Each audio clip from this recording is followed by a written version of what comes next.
So I'm really excited to welcome Joe and Matt from Wild Young Parents, and I'm going to hand over to them now. I think we're going to start with Joe.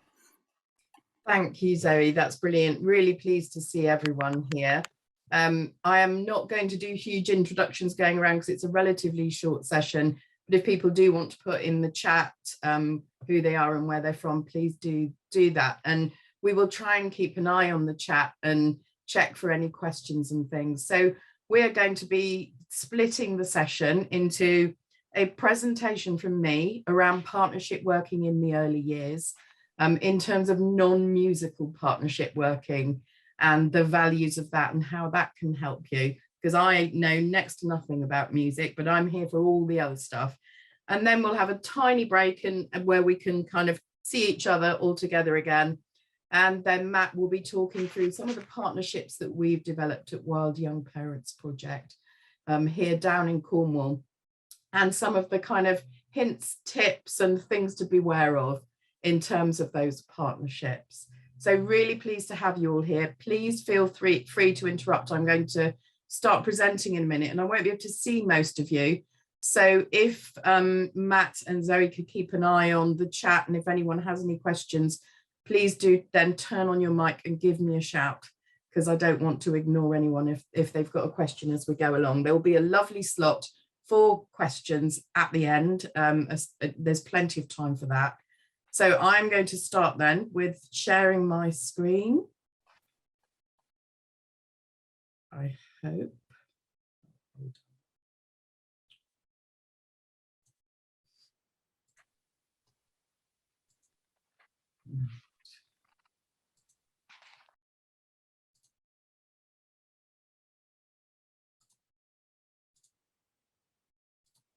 Thank you for bearing with me there. Right, here we go. So yes, I'm Jo from Wild Young Parents Project down in Cornwall. We work with, at the moment, in the last year, we've worked with over 500 families this year, and we focus on young mums, young dads, other young parents, and children in the very earliest time of their life. So we're looking at what would be called the perinatal period, which is from conception right through to when baby is sort of 1 to 2 years old. So those are our children. We've been working with youth music for several years now, and been experimenting with how we do that work with babies and the youngest children. So I just wanted to do a couple of slides on what we're about. So there's our vision statement. We believe in young parent families. We want them to have the right to belong and to thrive, to be heard and helped and have the best possible start in their lives. We've been going for 30 years and we're the largest UK young parents charity. And look at us, we are multi-award winning, and it's the partnerships that we're focusing on today. So this is the stuff we do, and you can see music is one of the things we do. Matt leads our music work, but we do all sorts of other stuff. So we have 14 weekly groups going on each week of the year for young parents. Many of them are for young mums, but some of them are for young dads, most in the daytime and in family hubs, which used to be called children's centres, but also one evening group and some virtual group work. Then we go into people's homes and communities in order to support them as a family. For those families with increased risk, which for us is nearly half of all of our families, have formal safeguarding interventions, which means that their children are at risk of significant harm. We do support for them around the whole process of keeping their children safe, but also looking at how we can advocate for them, going through care proceedings, court, and all the kind of difficulties that they might be experiencing. We do work with young dads. So in half of those over 500 families, we work with dad as well. And really that's focusing on including dads in their children's lives, both in taking responsibility for their children's well-being and upbringing, but also in terms of understanding risk and being a joyful part of their children's lives and being included. Lots of virtual stuff, some of which is run by us and some of which is run by our young parents. And then our music work, which you'll learn more about later on today. We do there's a spelling mistake. Doesn't that annoy you when you're presenting? Early years attachment-based parent and children activities. So all our early years work, which happens all the time in all of our group delivery and our one-to-one delivery, is based on building that positive bond between parents and their children. So we say that our spotlight is not on the individual family members, but is on the relationship between them. And then we also do lots of practical stuff around food, fuel poverty, baby and household supplies. We provide that emergency help, and we link into lots of other agencies who provide that as well. So that's our offer for young parents down in Cornwall. And then I just wanted, some of you may have seen Maslow's hierarchy of need before. If you haven't, it's kind of the idea behind it is that you've got this pyramid of need, this hierarchy, and at the top is self-actualization. And in that space is where you can be the full person you want to be, where you can meet your potential in all areas of life. But if you don't have the things holding it up, then it's not going to happen. So those things at the bottom level, we've got physiological, which is things like, have you got shelter? Have you got enough to eat? Are you warm enough that you won't die? You know, that's that kind of staying alive basic needs. And then you've got safety above that. So are you protected from harm? And then we look at love and belonging. And without love and a sense of belonging, then it isn't possible in terms of this hierarchy to have a positive self-esteem and to be able to actualize and have agency in terms of you, your being, what you want to achieve in your life and how you express yourself. So I'm imagining that for you all who are involved in delivering music, that a lot of your work would be towards the top end of this triangle, this hierarchy. There may be some belonging. There may be, for some of you, music might feel like part of your physiological needs. But I don't know, if you're absolutely starving and sleep deprived, it's pretty hard to be composing. So just thinking about that, this is the psychological theory of what human beings need. And so if we're going to be, and babies need this as well, they need all of these things. So in terms of physiological, they need to have their caregivers providing for their basic needs. And what could get in the way of that? So I'm going to use young parents as an example, because my part of this is very much about children with additional vulnerabilities. So how we do music work when they have lots of other challenges and vulnerabilities going on in their lives. So physiological needs, we have a very significant, so during the pandemic, a third of all of our families ran out of food and fuel. It's very hard to keep your baby's physiological needs met and not neglect those needs if you haven't got any electric, if you haven't got enough to eat yourself. And when we look at and physiological also is around child development. So that child needs access to lots of enriching experiences that can help them physically and mentally develop in the right way that they should for their age and their stage. Then they need safety. And for us at Wild, half of our families experience domestic abuse. So there's violence and conflict in those households. And when you look at harm, that non-accidental harm that happens to children in the UK, the most harm and the children that die the most from non-accidental harm, so that's usually harm as a result of caregiving or suicide, is babies under the age of 1. So it's being aware that they have a particular vulnerability. So if they don't have somewhere safe to sleep that keeps them safe from sudden infant death, for example, or if they've been born prematurely or with fetal alcohol syndrome, their basic safety is compromised. If they are living with abuse and violence and harm, their ability to then move beyond, their safety is compromised, but their ability to feel love, to develop a sense of belonging, esteem, and actualize their own being is really, really compromised. So we need those babies that you're going to be doing work with, the babies and the toddlers that you'll be working with in the early years, need those things to be in place. And without those things in place, they cannot do the other stuff. And then the third big thing that lifts them up is love and belonging. So love is very, very important to babies.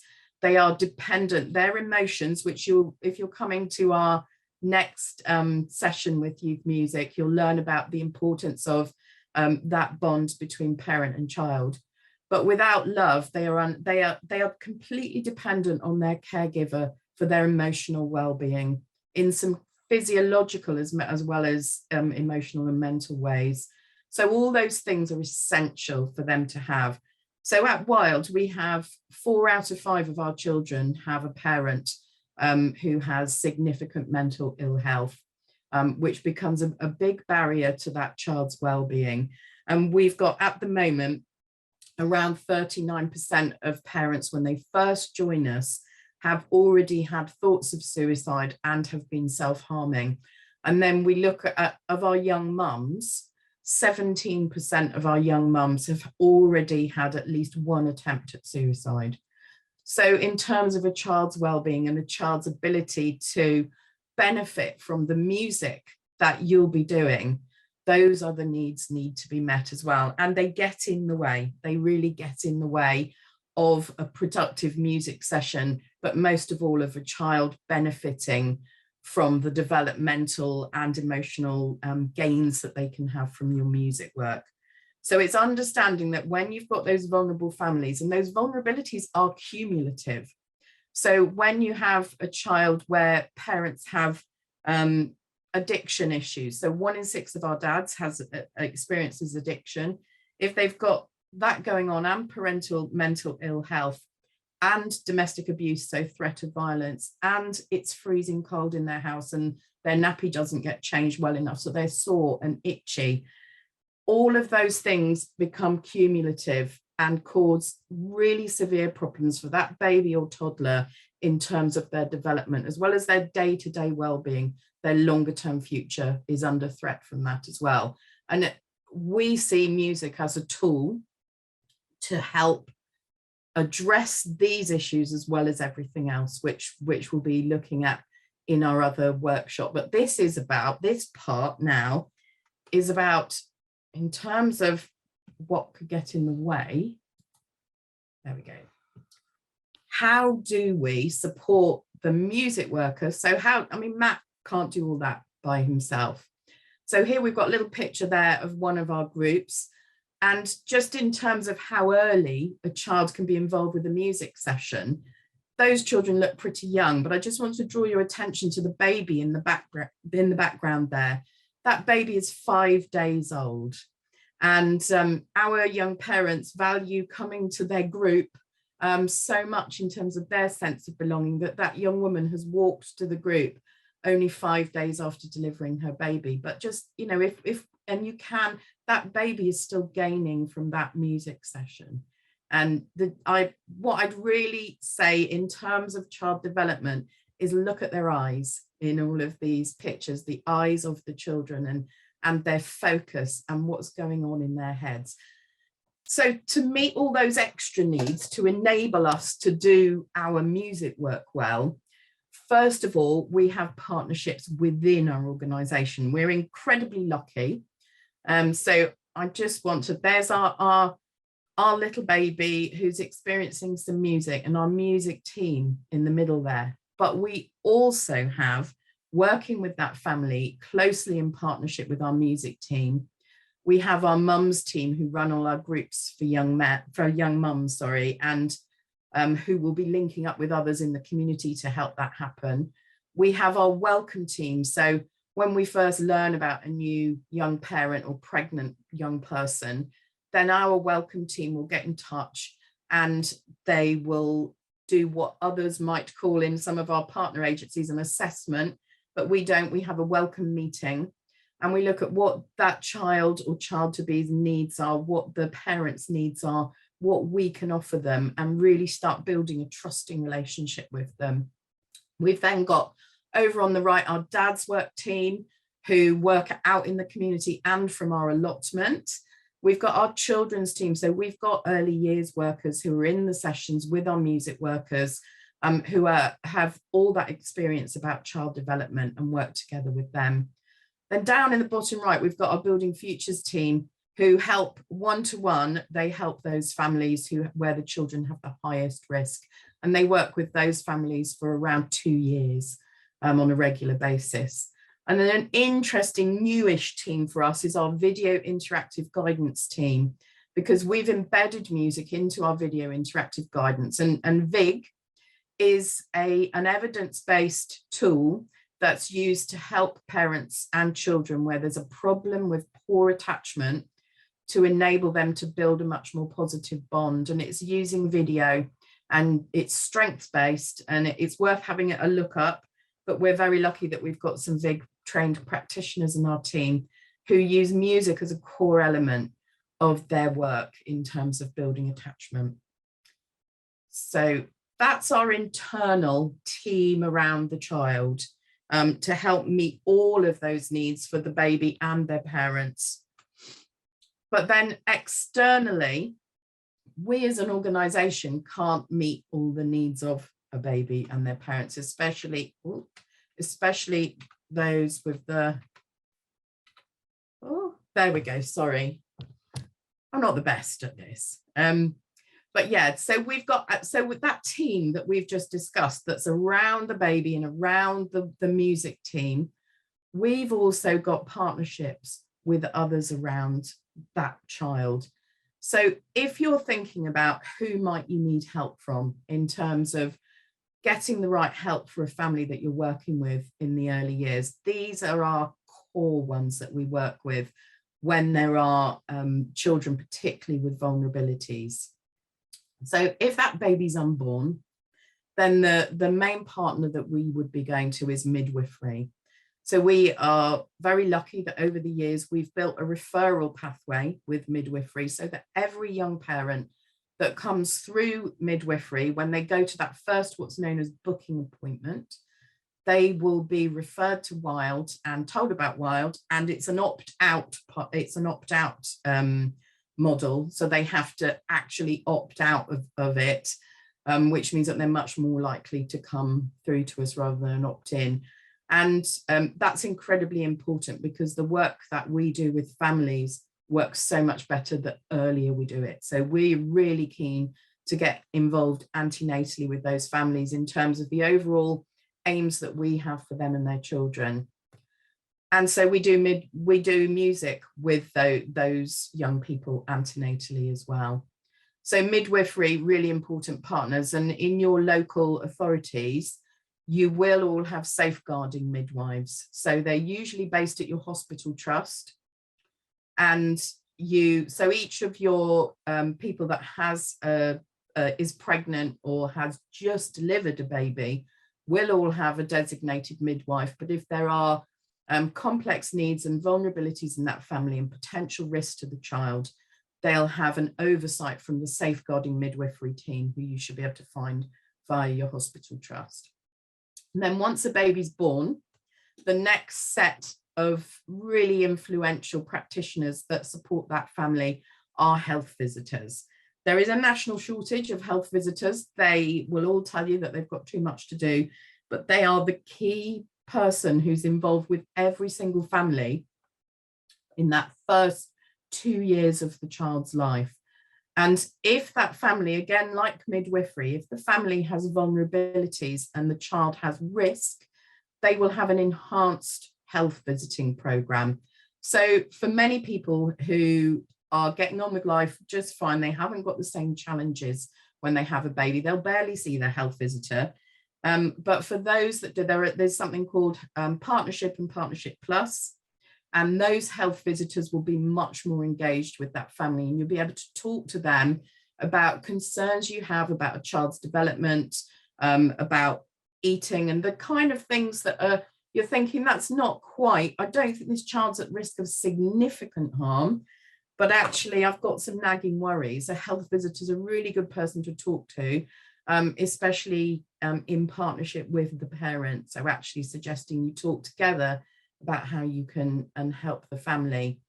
And then most areas will have something like a family hub, and it might be called a children's centre in your areas, and that's really, it's supposed to be 0 to 19, but you'll find that most of them are focused mainly on preschool and under, so early years support. And family workers are based often from those family hubs, offering a service called early help in most areas. It might be called something slightly different. And that's where that child has additional needs, and there are some concerns about the challenges that the family's struggling to meet. But there, you know, if you have, you can make a referral into your local early help service, and that person that gets allocated to the family will be able to pick up some of the things that you might be worried about. Then over on the right-hand side of this slide, we've got mental health services. Now, all under the NICE guidance, all mental health services should include infant mental health.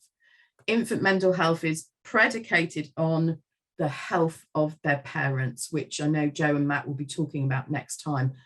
But it is, if you look at a mum or a dad or another parent's mental health, if they have mental illness that is not managed and supported, then that child's mental health will be poor as well.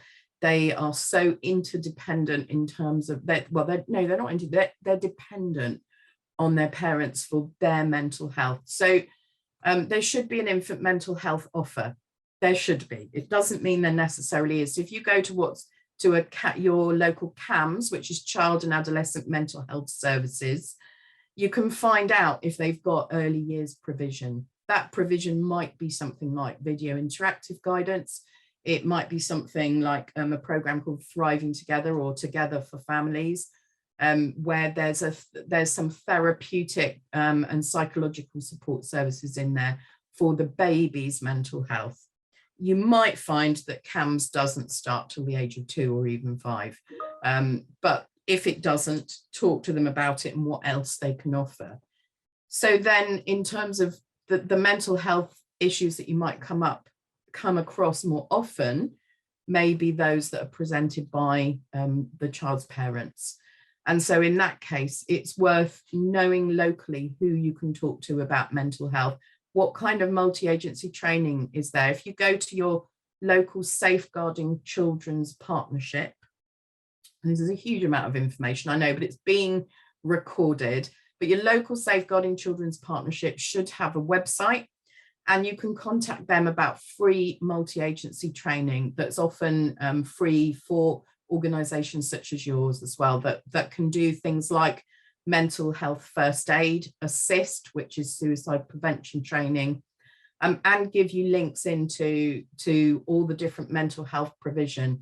You may have a perinatal mental health team, which is a specialist team supporting illness in the antenatal and postnatal time.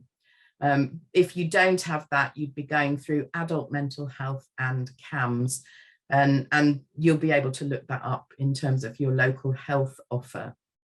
Then bottom right, we've got social care. We at Wild work with social care very, very closely because of all the children that we have that, as I said, nearly half of them have social care involvement. And actually we've just gone up to 17% of our children get to the point where court proceedings are started in terms of removing them from their family. So we see a significant number of removals. Where you have safeguarding concerns, and under the Children Act, the social care work with 2 parts of the Act. One is Section 17, which is a child in need of additional help, and Section 47, which is a child at risk of significant harm. If you feel you need help in those areas, you will need to find out who is your local social care contact. If you're worried about a child locally, who is it that you contact and get help from them? And so I don't know if Youth Music are doing safeguarding training, this kind of bite-sized training as well, but they or the Safeguarding Children's Partnership will be able to help you with safeguarding training as well. And that's reminding you, I don't want to sound all doom and gloom, but that this is the most vulnerable age group in terms of harm from non-accidental harm. So that's social care, and we work really closely with all of these professionals in terms of doing joint home visits them coming into our groups and doing pieces of work with us, and just picking up the phone. All of our practitioners will know their local social workers, as well as us working with the strategic leads. And then lastly, it's those specialist services. So I've got DASV there, domestic abuse and sexual violence services. We have a huge amount of our parents that need help from those services, but you could add into that kind of basket drug and alcohol services, and other specialist services such as eating disorders, any other challenges that families are facing. And it's really useful to have your own kind of little mini directory of where you would go to for help, because it's not your remit to address this, but it's remembering that that child can't fully benefit from the music work that you're doing if those basic needs aren't met. And so helping the family access that sort of support can be a really effective way of doing that.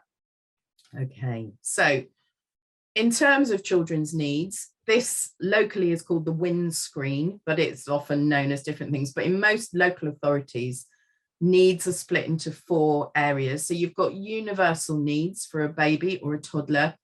And universally, that's where everyone has that need. So a midwife, everyone has a midwife, a health visitor. Every child has the right to go to preschool, has the right to go to school, a GP. All of those kind of practitioners are universal services. And then when a child might need a bit of help in one area, it might be that parents are struggling with debt, or it might be that the child has a language delay, but everything else is kind of going okay, then that's where they'd have additional needs and they would need early help.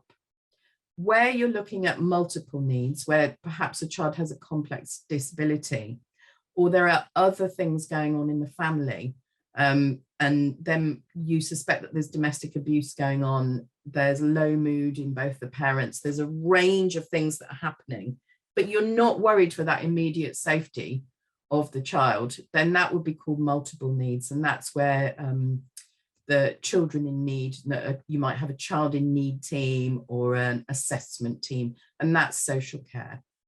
And then in the final quadrant, would you call it a quadrant? A little, whatever it is, yeah, is where they need immediate care and protection. And in that, you've got child protection, social work, and the police. So it's just, that's where a child, you think, actually, this child is at risk of significant harm right now, and I need to do something about it. So it's working out where your child is and who you need to work in partnership with to keep them safe and well and meet those other needs that the parents might not be able to meet and you can't meet through your music work. So building a partnership like this, the first thing that we would say is we identify what's the need we're trying to meet. So if we were running our music sessions and we noticed that all the babies were hungry, and then we talked to the parents and they just don't have enough to eat and they're all struggling with debt, we'd be looking then at, okay, how can we link in with another organisation who can best help us deal with this specific issue? And then we might decide that that's the Citizens Advice Bureau, because they run a range of projects perhaps that help families in those situations. So then we look at both ends of the scale, and I can't recommend this enough, is that you get to know practitioners on the ground. So you can ring them up, you know them by first name terms, you've met them in person, and you can ask them for a favour and say, can you just help me with this? Get to know those practitioners on the ground, get them to come in and meet parents, and if that's the kind of setting you have. And then if you want that partnership to really go somewhere, then it's looking at working with decision makers. So it might not, the need might be music is not being well used enough in terms of making change for children in terms of their speech and language. So it might be a proactive need rather than a reactive need that you're trying to address, in which case the decision makers are even more important. It's to meet those people who hold the purse strings and who make the decisions about how their service is delivered.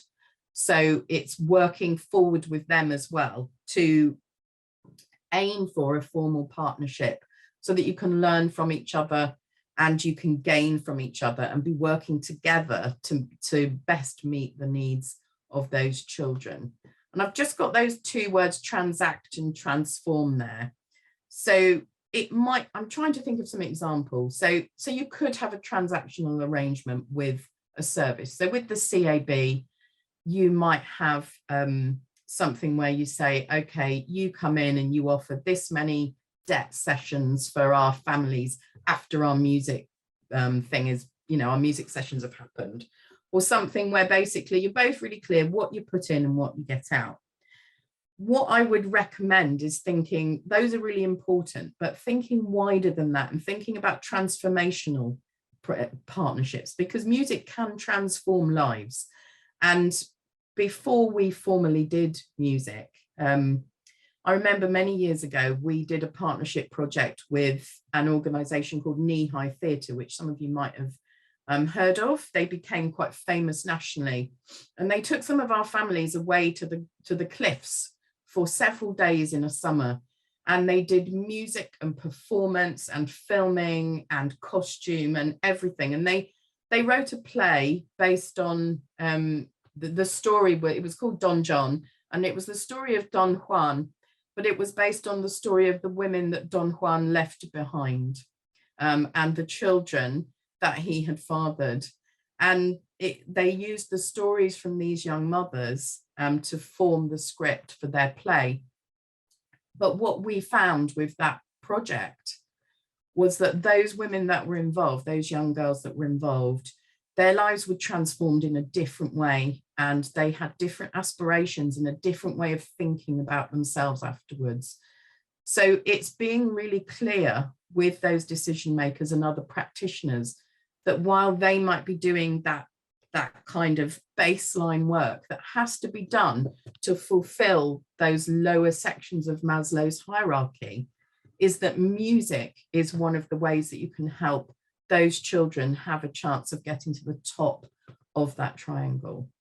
And so thinking transformationally, how can we work together in a way that is different and transformative for those families?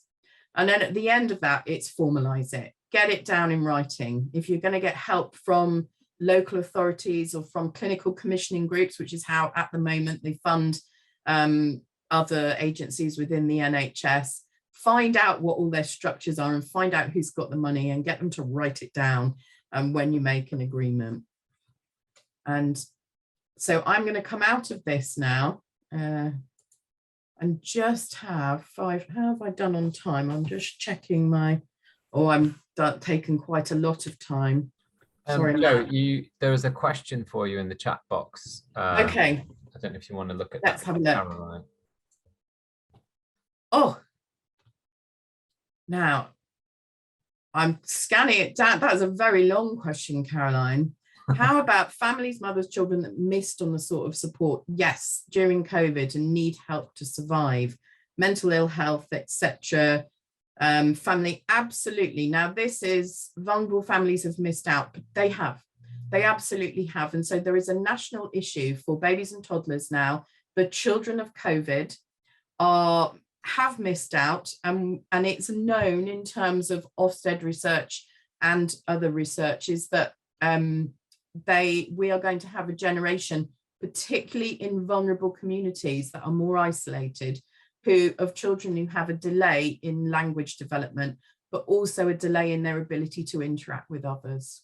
So we're finding with our families that they are still very reticent about going back into community events and workshops and settings. They're not necessarily because they're frightened of COVID, but because they're frightened of other people now. And, they've spent a huge amount of time feeling very isolated, but that has worsened their health. And yet lots of issues around. So babies coming out of COVID, there is a real fear that some of those children are going to really get left behind. And those vulnerable communities where they're likely to get left behind are those with the least income in the poorest areas, Black and minoritized families, and in our area, particularly gypsy traveller families, where they are feeling they are already excluded and discriminated against, but are the impact of COVID and the impact with any national disaster is that often that there becomes a wider gulf again between rich and poor. And of course, with all the fuel prices going up, then just basic existence is becoming harder and harder. So it's very, very important to get in as early as possible for those children, particularly in terms of their speech development.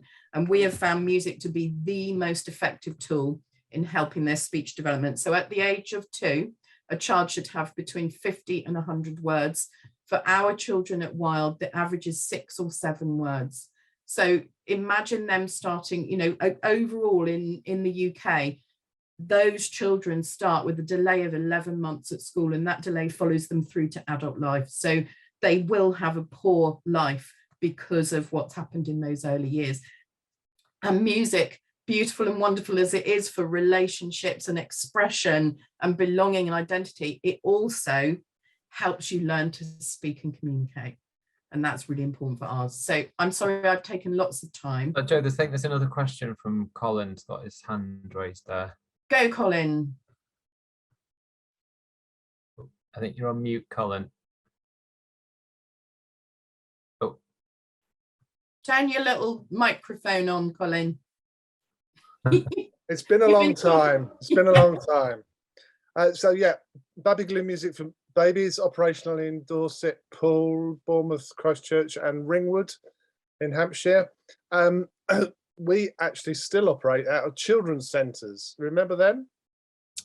And I was just wondering, are your projects, do they each have service level agreements to formalise those partnerships, or do they tie you in too closely to, you know, another organisation's outcomes? Yeah, we do. A bit of all of that, Colin, to be honest. We have we run from family hubs, which are just the Cornwall name for children's centres. They like to change the name, and if you look at our local press, you'll see that they're selling most of them. So those wonderful Shore Stop buildings that were built with public money for the most impoverished neighbourhoods are being sold off. And sadly, when you go in them now, this is my soapbox now, you know what used to be a wonderful thriving hub for a local community with music and food and advice and dentists and midwives is now often we're letting ourselves in with a key, and one of them we had to leave because of the rats. So you know that I can only make you think about where you put your vote in terms of the future for that. In terms of the service level agreement, so service level agreement is often what you have with a local authority or a clinical commissioning group from the NHS. We have, we're commissioned by the local authority to provide work with young parents. So they consider us to be their young parents service. And money from the local authority makes up about, at the moment, it's about 20% of our income. It does tie you in. And so what I'd suggest is that at the beginning, if you're getting an arrangement, an agreement with a local authority, they will have an agenda of things they want to, that the outcomes they want to achieve. And one of the things that often happens with commissioning is that they tack outcomes onto everyone's contracts. So we've had outcomes in the past of every child has to have a dentist. Now there's a waiting list in Cornwall of 1.5 years to get a dentist. So I don't know what they think we're going to do about it. So it's being really upfront and seeing it as a joint partnership, an equal partnership. And someone in another, an organisation from Dundee once said to me, for people who are providing funding, without us, they're just a bank. And so I know we have Zoe from a funding organisation here, but it's true, without us, you're a bank, you've just got some money in the bank, and we should be equal partners. I think local authorities with something called integrated care systems, which are coming in, where people are supposed to work together more effectively in the NHS and with the voluntary sector and with local authorities. There is an onus coming from government saying you need to include the voluntary sector and alternative delivery partners. And I guess what you're touching on, Colin, is make sure you get it, you argue your case for what works influence them as much as they influence you. Yeah, could you just repeat the little bit about adding outcomes, because I had a microphone thing come up and you were Okay, muted. yeah, just that I think there is practice that goes on where, so say the local authority has, if we're talking early years, say there's a problem where in your local authority there's a too many parents are smoking.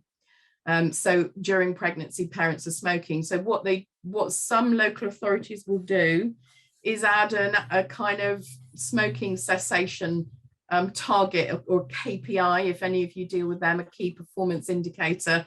That we have something like 43 KPIs with our local authority, but actually we've got a good working relationship with them now that's based on saying, actually, we're the experts in this area. You've brought us in for this because you know we can do this. So now listen to us about how it should happen, and make sure that you're not just, that they don't see you. I think those fledgling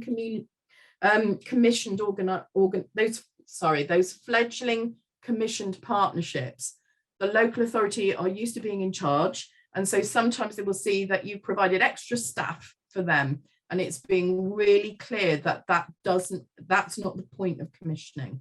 So yeah, standing your ground, I think, Colin.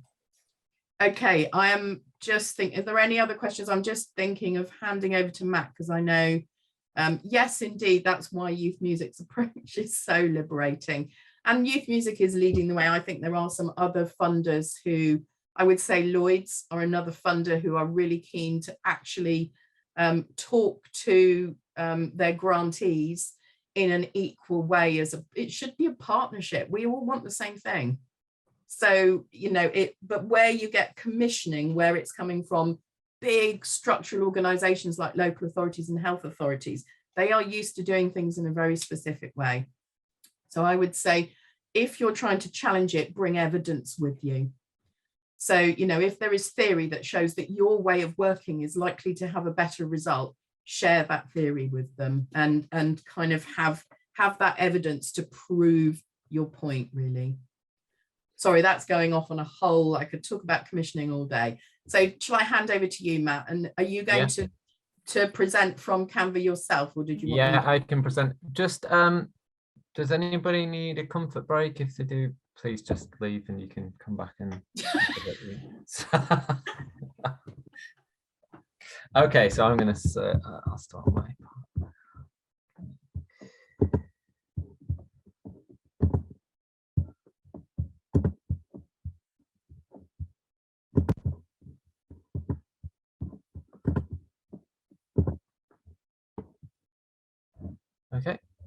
Okay, so I'm just going to go through some of the formal partnerships that we have at Wild that are attached to our music project, so our youth music project.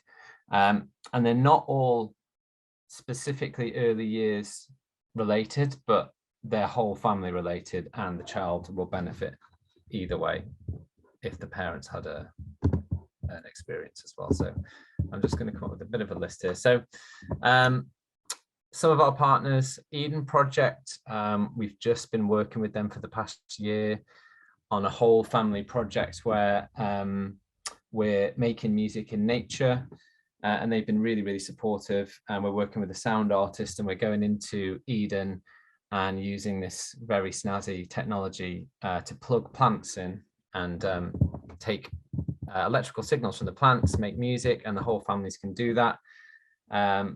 So it's all about reconnecting them with nature. A lot of our families live in small urban pockets, council estates, with very, very limited transport.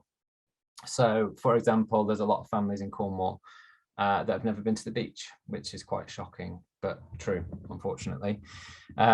So, yeah, very much about the experience of being out in nature, but also just getting them through the door of these institutions wherever we can, because it's often the biggest barrier is just the general anxiety of going into these places.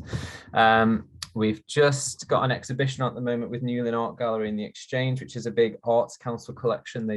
I'm going to talk a little bit more in detail of this in a moment. They've been working with some of our young dads, and our young dads have just curated their own exhibition.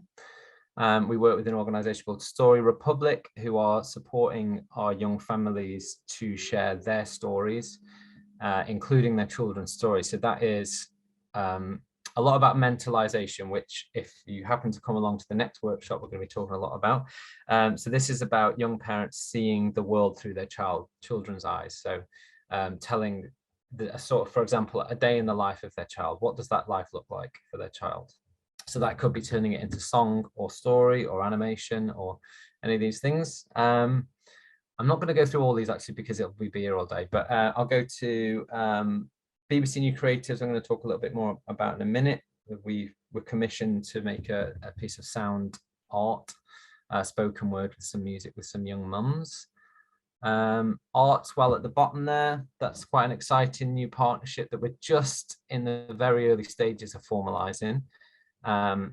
They are part of, I don't know if it's only in Cornwall, but there's a creative wellbeing partnership. I'm not sure if that happens in other counties, but the council have got this creative wellbeing partnership, and Artswell are the facilitator. So they're finding artists and musicians from all over the county who have an offer that Artswell can then connect with organisations that need that support or partnership or expertise. So we're going to be part of a pilot project with them in the hopes that soon in the future, we're going to collaborate on an Arts Council project grant together so that they would take care of a lot of our art provision. So that's a nice example of how these relationships start with a conversation and are very generative and lead on to bigger things. Okay. So I just want to talk a little bit about why. So apologies if this is all stuff that some of you might already know, but I know that everybody's at different stages in their journeys of their projects. So we've got added value. So this is about what is the value for the families or the children that you work with. So what is the added value of getting someone in who can offer them something new that you can't offer them? It's also added value to your organization in terms of when you go for funding, being able to say that you work closely or you've got a partnership with these organizations, it generally shows a really collaborative approach, and it shows organizational resilience as well. So knowing that an organization is alone at sea is slightly more concerning than an organization that's partnered with lots of different groups. Pathways for children and young people. So this is about opening up new experiences for children. So that can be very, very young children or slightly older children, but this is giving them new experiences and seeing where that can take them, giving them new interests, exposing them to new things. And what would that lead to? Would that lead to a career in botany, you know, by going to the Eden Project and doing some music? Or will it lead to a young child becoming a music leader because they had a very inspirational person who came in and did a drumming workshop? It's just recognizing where your gaps are and how you can fill them with these relationships. I've put lasting relationships on there just because a lot of the work that we've done over the years, so I've been leading this youth music project for about 5.5 years now, and our partnerships have grown and grown and grown, and they're just this constant, continual, inspiring source of offer for our families and children, where every year we maybe collaborate again with the same organization, and the organization know much more about us and we know much more about them and what the expectations are. And that obviously improves the offer all around for the families and the children. Okay. So this is, I'm just going to show you a little video, photo reel of one of our recent trips to Eden Project.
Okay, so yeah, just to kind of bookend that little video, we've kind of really of the belief that inspired young adults make inspiring parents.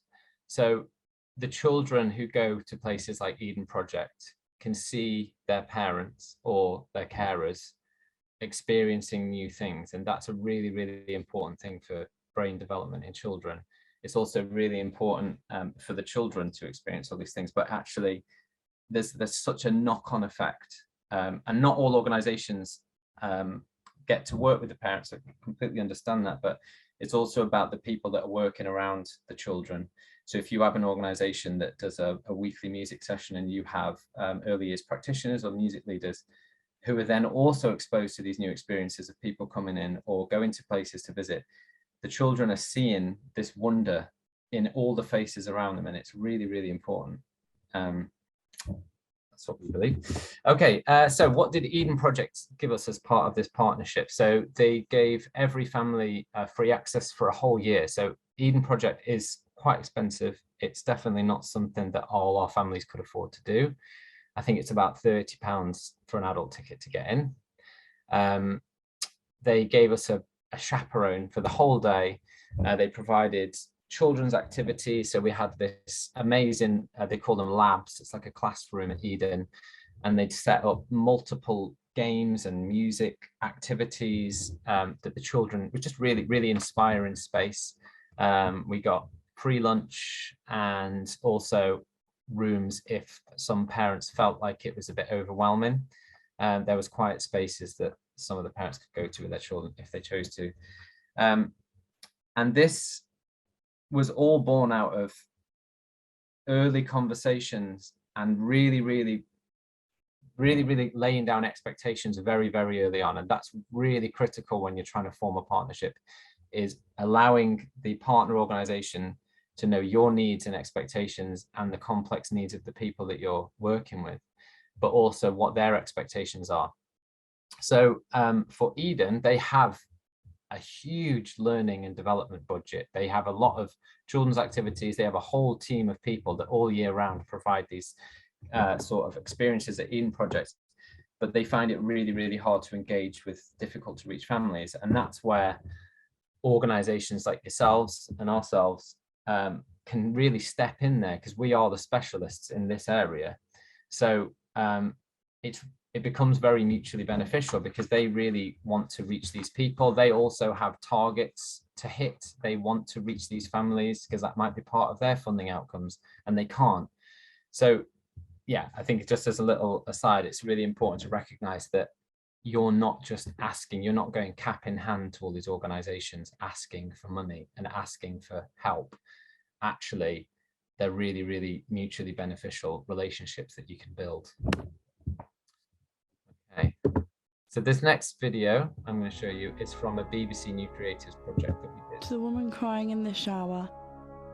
Have you ever stood in the shower while the world carries on, stood in a daze wondering what's going on, the day she became free? Have you ever wondered what real love felt like? Only once did she feel that. The day she brought her own love into the world. The only love she'd ever felt from deep within. You ever just stood there wearing everything but feeling so naked, feeling like you're no one in this crazy world? David Attenborough narrating the wildebeest being chased by the cheetah. The woman really enjoyed that, but never questioned why. She'd wanted love, that's all. Someone to take her away from this cruel place, surrounded by cruel people. She has never come across anyone like her, and maybe she never will, but that's it. That girl, she's unique.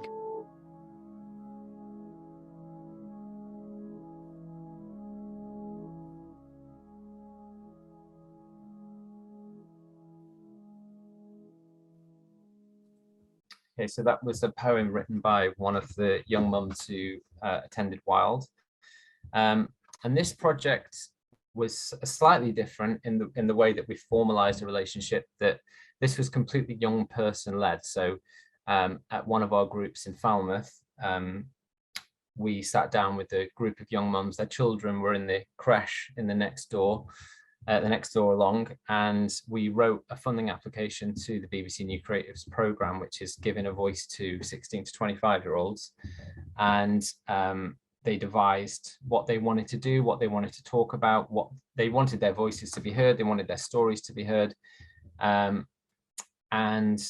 we were successful with the funding application. And we went on to work with an amazing poet called Ella Frears, who's getting quite famous now, actually, Ella. But we worked with producers, sound recordists, we went into a recording studio. All these experiences that these young parents had never had in their life. None of them had ever spoken in a microphone. So we had this quite interesting session where a sound recordist came in with a microphone, and all the young mums sat about 15 meters away from the microphone, didn't want to look at it, didn't want to go near it. It was terrifying for them. But we worked over the following weeks, building up the confidence, playing around with microphones. And just the transformation between the parents that took part in that project, being heard, being listened to, sharing their stories, but also just being trusted with a project was really transformative. And how that feeds then into the way that they are with their children, that all of a sudden there's new possibilities. One of the young mums said, I really want to make a podcast now, you know, like all these things that felt so unreachable all of a sudden became tangible and realistic. And I think that's a really important part of partnerships. This is another poem by one of our young dads. I just wanted to share because it's so lovely.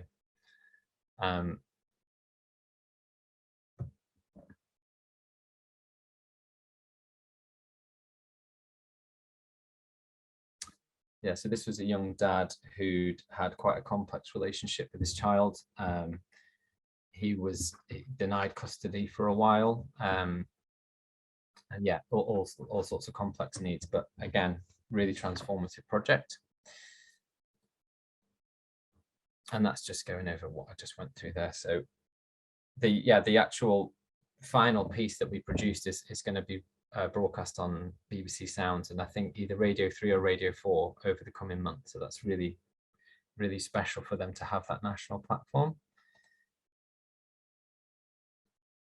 Okay, so the next project that I wanted to talk about is Simple Truths, which is one that we've just done with Newlyn Art Gallery in the Exchange. And this was where a group of young dads curated their own exhibition. So this actually started pre-COVID and has taken about 2.5 years to complete. It's been a long old road because of all the challenges that COVID brought to the table. And Wild has its own allotment in the middle of a council estate in Camborne, where our families can go with their children, and we grow food and we do music sessions out at the allotment as well. And this is where we curated the entire exhibition with one of the learning curators from the gallery, came down with books, catalogues of all the artworks. I think there's over 10,000 works of art in the Arts Council collection.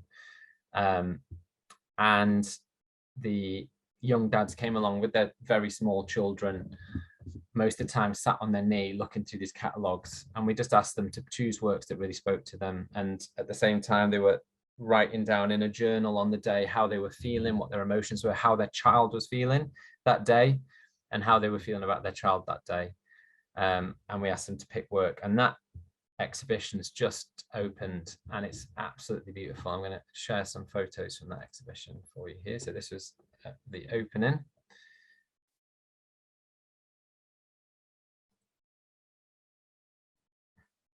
I'm not sure who picked the huge giraffe, but it's absolutely enormous, but very cool. And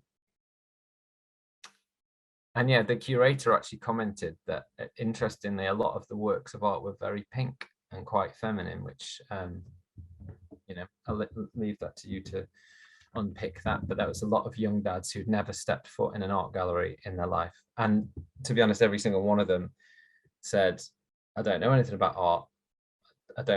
I've got nothing to say about it because it's not for me, basically. That's the idea that they had.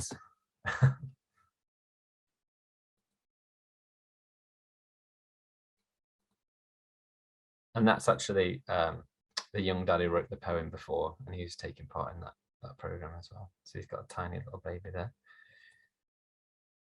And yeah, just a kind of quick word about the added value of these things as well is that it really can create a platform for your organization. So in the local media, in the national media, I think this exhibition has been reviewed in some of the bigger newspapers. And that obviously can help to increase your funding potential. It can increase partnership potential with other organizations that then hear about you and want to work with you. A whole range of benefits of having being a little bit more visible. Yeah, so I've just put here, so again, just going over what I just chatted about, but getting through the door, really important thing for our young families and the children. One thing that the first time we visited the art gallery, the young parents were quite terrified about their children, very young children running around the gallery and screaming. And actually they made them feel really welcome. And at one point, one of the young mums was just changing a very pooey nappy right in the middle of the floor in the gallery with all the public around them. And the gallery were very happy for them to do that. And I think that was a really big step into showing families that they were welcome to these spaces. Okay, so just going to do a little brief bit about what's in it for the partner. So as I touched on earlier, it can sometimes feel like you're asking for lots of things, and actually there's a lot in it for the partner as well. So reach and engagement. So yeah, reaching demographics of people that they would struggle to otherwise. Outcomes for their own projects and reporting. So I touched on that earlier as well. Visibly supporting local organizations. Funding. So as cynical as it sounds, it can really help them to secure their own funding, working with other organizations. But I think most importantly here, I've put at the bottom, is learning and knowledge. And most of the organizations that we work with, it's not for want of trying that they can't work with these families. They do want to work with families. And, you know, it's a conversation that I've had countless times. We really want to work with vulnerable families or vulnerable children or children that wouldn't normally experience this. They just can't access these families. So that's where, you know, your organizations can kind of step in and be that bridge between. And it also, that learning is also, you can flip it on its head, and there's a lot to take from other organizations for your own organizations as well, which is also really, really important. I am whizzing through this a little bit because I'm mindful of the time, because I want a bit of time for Q&As. Okay, so this could seem like I'm stating the obvious a little bit here, but I just wanted to do a little bit of a checklist for beware. So I've put at the top of those, always ensure that children and young people are at the core of decision making when identifying partners. So how does this organization look to the people that you work with, or the families that you work with? And how will it benefit the children and young people more than it will benefit you? That's always the priority. This is a bit of a minefield. Are you getting enough out of the partnership? So I'm sure some of you will have experienced this. Find out at a later date that we've been included in other people's funding partnerships without them ever actually communicating with us in any way, shape or form. So that will be someone, for example, applying to the Arts Council and saying, we're going to work with this great charity that works with 500 families a year. So I'll be working with 500 families a year that are vulnerable. And actually, they've never had a conversation with us. There's nothing for us to say that that person is someone we'd want to work with or whatever. So that's the first step of this. The second is that sometimes just someone having an offer for you is not always enough. It's not always beneficial to your organization to say, if you're working with families or children, to just say, yeah, great, you come in and do some work with us, but you're footing all the costs. So you're paying for all the staffing, you're paying for the venue, you're paying for all of your own overheads. And all they're doing is basically paying themselves for the time for them coming in to deliver a session. And that might sound like you're being slightly ungrateful, but actually there needs to be an equal footing around who is footing the bill for this bit of work, because it's not right that your organization is having to pay for everything and they just get to come in, they get the same outcomes as you, but you're footing all the bill. So it sounds, I don't like, you've got to talk about money sometimes, and it is really important because you don't want to be the ones that are funding everything.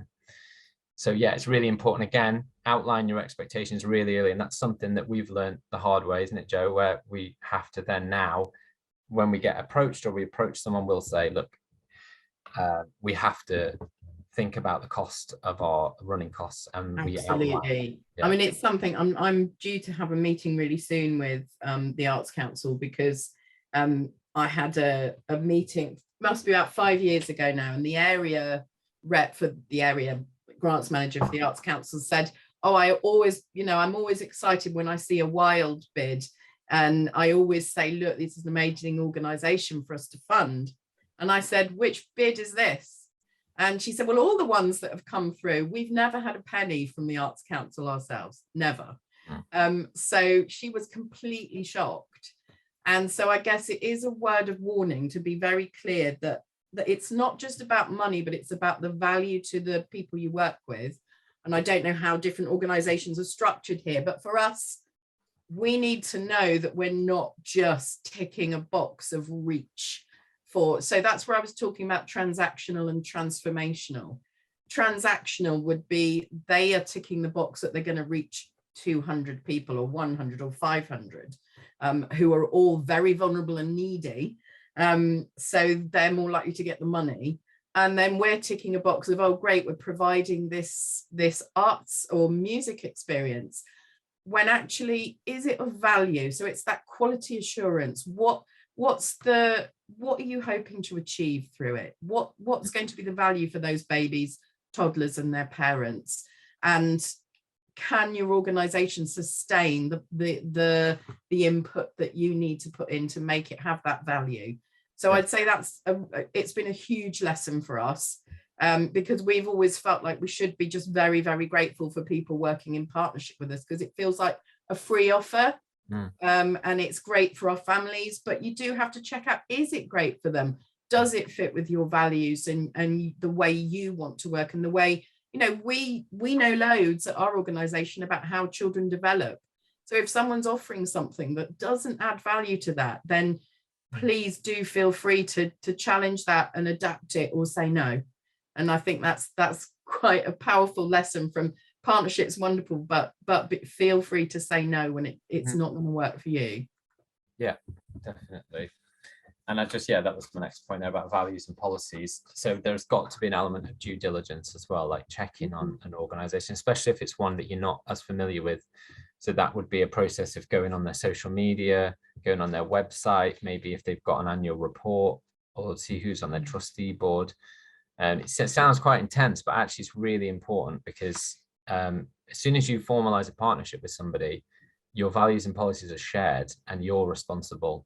You're always going to be responsible for the young people that you work with, even if they're in the care of another organization. So yeah, really important. And I think that concludes just this little creative bit. So there's a little bit of time now, about 15 minutes, maybe 10, 15 minutes for any questions. So it doesn't have to be specifically about the bit that I just did. It could be about any of the presentation today. But yeah, thank you for listening today.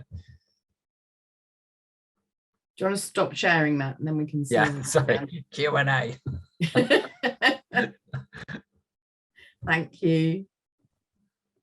I think for me, what came up was, it doesn't have to just be music organizations in terms of creative partners. The partnerships we've got with some of the quite prestigious galleries have actually brought, I'm thinking of a project we did a couple of summers ago where there was an artist who did sound installation, and she'd done a sound installation, a choral sound installation in a local chapel. And we were able to, our young mums from that area did their own choral installation using all the same equipment that the artist had used. And it was just so beautiful. So actually music and nature, music and visual arts, in the same way that babies learn everything all at the same time, and music isn't separate to the rest of their lives. It really isn't. If you want to go in and run a session with babies where you teach them some music, then it's not going to work. They are everything. They're learning everything all at once. Everything is new. And for some vulnerable families, that's the same thing. There can be multiple stuff happening that's symbiotic and wonderful. So has anyone got any specific questions for the last bit of time? I haven't seen any in the chat. Or anyone got any interesting, things that have come up for them in partnerships? I think Helen. Oh, hello. Hi, I'm still myself. Yeah, I'm Helen from the British International Education Association. I literally just last night searched on Eventbrite and found your session. It's been really fascinating and wonderful to hear the work that you're doing. I just wanted to check in terms of the work that you're doing is it across the UK that you work with, or just really focused in the Cornwall area? We are in the Cornwall area, right at the bottom, the toe of the country, although Cornwall is a very wonderful land with its own language and own ethnic identity. But we do have lots of national partnerships as well. So the exhibition that the Young Dads curated from their garden shed, that's actually a national exhibition for the Arts Council. So we have national links, but we don't deliver across the nation. It's something we're looking to develop in terms of our consultancy and partnering with other charities for learning and sharing that maybe deliver similar work to ourselves. And we do have some ambition around, we want, in terms of transformation, Eden is something that's visited internationally. It's a huge kind of landmark. And although our families will get the free passes and the lunches and things like that, we are actually looking at bigger, bolder projects where we have sound installation and music and our own garden embedded there. And with a view to potentially even taking our garden to Chelsea with its art and sound installation. So thinking big from a tiny place, I think is the answer, Helen. I think it's really wonderful to hear that, because I think I hadn't realized like the work that you do with the young parents and how important that's there, because to be honest, I was really surprised to hear about the all that talk about like the mental health issues and the suicide tendencies and the self-harming. And then once I've heard what you said about it, and it's very alarming to think about these young people that well, we're working on a national alliance for our cause, which is young parent families and them having a better future, but our actual delivery is Cornwall based. And I've just want to say well done, because I think it's making it very lucky for these young families that they have got access to your service. Because I think there are many, my work primarily is looking at overseas, and I know that in many countries they simply do not have well, we are just about next month we are going to be meeting up with a young parents project from Argentina, so watch this space. Oh, that's in terms great. of international. That's wonderful. I've just seen something about Morecambe as well. Yes, we should be getting in touch there in terms of Eden at Morecambe. Eden are in a lot of places in the world actually now. But yeah, has anyone got anything else that they'd like to ask or share?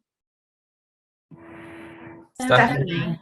Hi, I'm very new. I was given a role as early years music specialist in a nursery, which I started at the beginning of this year. And my goal is to do some outreach work with the community in quite a deprived area of Bradford. And they've had these community groups in the past, and they've had lots of issues engaging parents. I think a lot of the parents have lots of issues themselves, maybe drug use and all kinds of issues. And I think a lot of the time there's that kind of there's barriers to accessing. They sort of see the nursery as a place where they send their child, but they don't have that active role in the education, and how what would be your advice to me in getting parents in? I mean, I know you've got this opt-out model. How do I draw the parents in? Have you got any tips for me? Well, we run differently to a nursery, so we do. Our parents are always there, but getting them to spend time with their children, because of the challenges, that there are a lot of barriers to that. They want the time away from their children, and so we do something called Focus 15, which is 15 minutes. I'd say more often than not, it's based around music. But we're looking at key skills that build relationships. So we might do eye contact, we might do turn taking, those breaking down to those very, very simple skills that are around attachment, speech development, relationship development, but using music. So call and answer type things.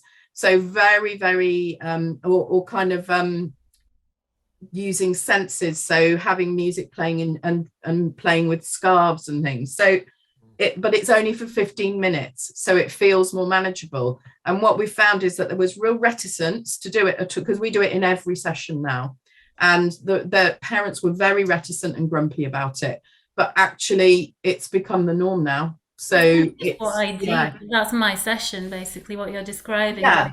How do I get the parents doing it for literally try 5 minutes to start? And I think I know someone in Bradford that if I can find their details, I'll pass them on to Zoe, because they're an outreach worker based in the NHS and work with families in family homes in Bradford. So, but it might also be worth, I think, trying to include the parents in the process as much as possible. So it might not be face-to-face at first. It might be that you could maybe persuade them to come in for the last 5 minutes of the session and even stand at the side while you maybe do some music with them, so they can actually physically see what music making with children looks like, because that might be the first. It's such an unknown world to a lot of parents, whether they're vulnerable or not. So you could maybe start by, if you have any way of communicating with the families in advance or at the end of the week, maybe put together like a really brief email saying, this week we're focusing on nature. So we've been singing songs about leaves, trees, grass, flowers. One of the songs is this, and it might be the words to the song. It doesn't mean that they have to go home, but it's about being totally involved, and they can say, okay, so I know my child's been learning about trees this week. So when I go to the shop with them, I'm going to talk about the trees, or I'm going to talk about the leaves.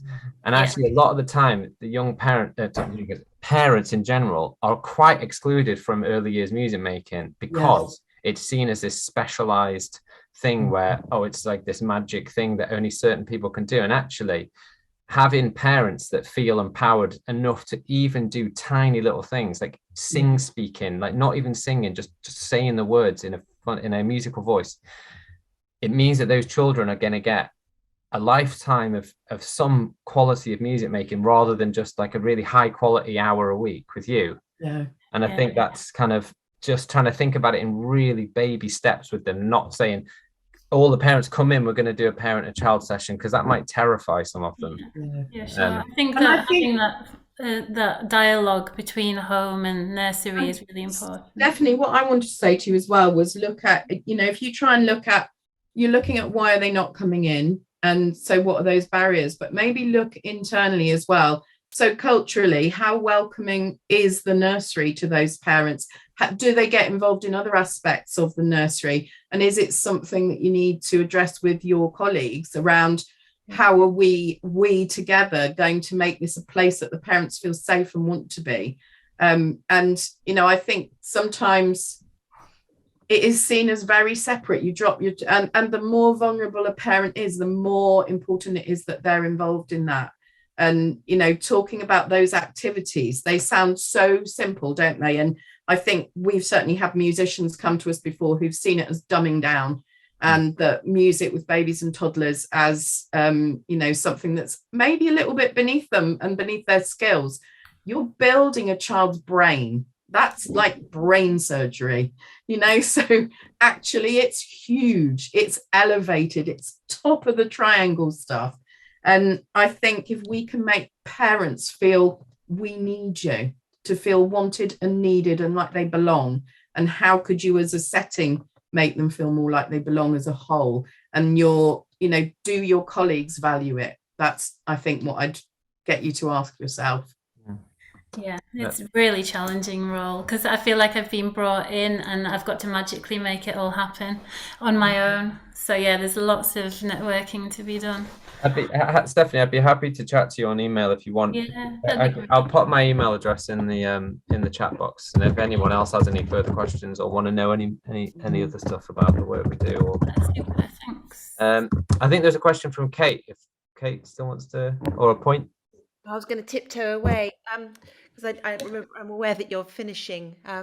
It's just that I'm working independently in East Sussex, rural East Sussex. I've managed to find the parents. They are going to the library, so I'm now volunteering at the library. And that has led into being able to set up something in the Seaford Environmental Alliance, which is an environmental place that's taken over a bank in Seaford. So I'm sort of like starting really tiny. But my question to you is, as I'm going along, I've got no idea how to apply for Arts Council funding because I can't apply for it as an individual practitioner. So I just end up volunteering and just see where this will go. It's just, where can like-minded practitioners come together? Do you have a Facebook page where we can share the ideas about how we fill in application forms and get these tiny ideas moving on a bit? I'm wondering whether Zoe might be able to talk to that one a little bit as well. But I would say that there are local partnerships. You know, if you're thinking about partnership, this is your partnership need then is around how are we going to make this work if it's not going to work on my own. So it's looking for who are the people, what is it you're trying to change, first of all. So what's the need you're trying to meet with your work, and then who else could help you with that locally. And then there are some kind of infrastructure. You'll probably find an infrastructure organisations locally and nationally. So there's the National Council for Voluntary Organisations. If you're a CIC, you can be part of that. But that you'll probably also find that there'll be something like a rural community council in your area if you're rural, and there'll be a community foundation as well, which would be worth talking to your community foundation because each county has one, and they tend to offer small grants. And I would say with the Arts Council, actually get hold of the number of your local grants officer, and they really welcome you talking to them. And the Arts Council isn't the only funder. There are, you know, it's finding out different ways of funding, and you can get, there you go, look, we have Colin's put some information there. But there are lots of organisations who help with finding money and how to do it. And so it's working out who those are locally for you, and maybe getting on with some national organisations for advice. And I don't know if Youth Music offer any of that, or yeah, I don't know, Zoe, what if you've got any thoughts on that one. Yeah, I mean, we don't have like a formal offer, but if people want to get in contact with me, then I'm always happy to sort of link people up. I think it would be, we quite often do have applications where I think the application's been driven by an individual and they've partnered up with an organisation to make that happen. And then maybe that's led to that individual or a group of individuals then looking to set themselves up as an organisation. Lots of times that's happened. I'd say Arts Council bridge organisations, they're good people to talk to. They often know about, well, they do know what's going on in the local area and also what's local funding opportunities there are, and they're often quite good at linking people up. So I definitely seek those people out. And then, I mean, this might be a useful question to ask on like the Youth Music Our Facebook discussion group. But yeah, I mean, if you want to approach me directly about it, that could be something that I could look to link some people up. A very fast bit of advice is that you need to go with what is it you're trying to address, because most funders want to be helping people in some way to improve their challenges or their situation and to have that transformation happen. So if you're going along and saying, I think this is a great idea, you need to know why, what's it going to change, who's it going to change for, how do you know it's needed, and how do you know it will work? If you've got all of that in your head or on paper, then you can start talking to people about other people, like-minded people. But yeah. it's It might just funding be- is a whole Yeah. other thing. Yeah. It might be worth chatting, Kate, to some individuals can partner with a library service as well, which is kind of like a local authority. So the library service itself could be the organizational body that, say, puts an application into youth music, but you're the individual that's driving the project. So you're in partnership with them. That might be one option if you had that discussion with the library service. I have, but I've found that the hierarchy in the library service is just like watching paint dry. You know, it's extraordinary. So Well, they will come under the local authority, so it might be worth looking at voluntary sector infrastructure organisations locally. They will be there. It's doing a bit of digging to find out whose yours are. thank you. That's really helpful. Well done for volunteering your time and just going for Yeah. it. That's amazing. Yeah, absolutely. Thank you very much. Thank you. I think people are heading off now, so I don't know if anyone else has anything before we go. No.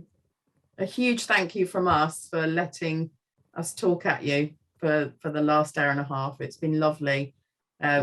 Yeah, and I hope you come along to the one that's about, our next one is around child development and the impact of music on child development in those very earliest years, and particularly the relationship and the importance of the relationship between the baby and their carers. And hopefully there'll be people that come along to that as well. So thank you ever so much, all of you. And thanks, Matt and Zoe, for hosting this today. It's been fabulous. Yeah, sorry, can I? It's me. Can I just quickly ask? So, if do you like come out as speaker for other organisations? I was just thinking, you know, so for example, Yeah, we did. Yeah. Yeah. You know, like On a whole range of things.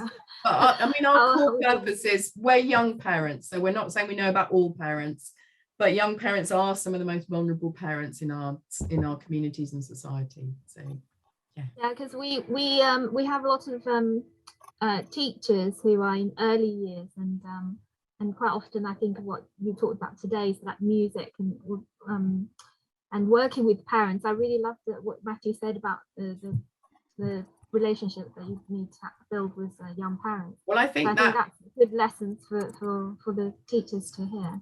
And I think if you look at youth music as well, they are a very forward-thinking funder in terms of partnership with young people, children and families, in terms of putting them at the heart of making decisions and having agency and control over their own music making in their own lives. So I think, you know, we've learned a lot from youth music in that way. Great. Thank you so much. Thank you. Thank you. Thanks, everybody. Thank you. All right. Yeah.